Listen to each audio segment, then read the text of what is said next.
વિભાગ તમારો પણ મંત્રીશ્રી તમને તો ખબર જ નથી શું ચાલી રહ્યું છે।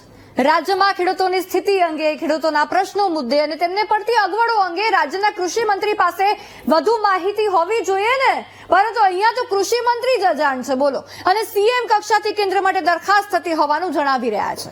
અરે તો તમે પૂછ્યું એમને કે શું થયું? ચર્ચા તો ક્યારેક થતી હશે ને, ક્યારેક તો તમે એવી રીતના તમારા જેના પ્રતિનિધિ છો એ ખેડૂતોના પ્રતિનિધિ બનીને ક્યારેક તમે સીએમ ને પૂછતા તો હશો ને કે ભાઈ જે કેન્દ્ર પાસેથી સહાયની નોંધણી કરવાની હતી, માંગવાની હતી સહાય, તમે લીધી કે નહીં?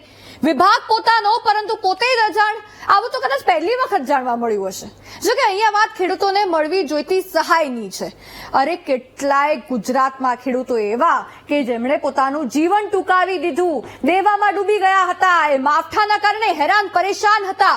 કેવી રીતના પરિવાર ચલાવશે, ગુજરાન કેવી રીતના ચલાવશે, પરિવારનું પેટ કેવી રીતના ભરશે, પોતાના બાળકોના લગ્ન કેવી રીતના કરશે, એમને સમજાયું નહીં। બસ એટલે મોતને વાલું કરી દીધું, કારણ કે સરકાર પર વિશ્વાસ ન હતો અને સરકાર પર વિશ્વાસ પણ કેવી રીતે કરે? ખેડૂતો સાથે શું થઈ રહ્યું છે, એમના માટે સહાયની નોંધણી થઈ કે નહીં, કૃષિ મંત્રીને જ નથી ખબર। આશા રાખીએ કે જો રાજ્ય સરકાર તરફથી એનડીઆરએફ માંથી સહાયની માંગણી ન કરાઈ હોય ને તો જલ્દી થઈ જાય અને ખેડૂતોને મળવાપાત્ર જે સહાય બધી જ એમને જલ્દી મળી જાય।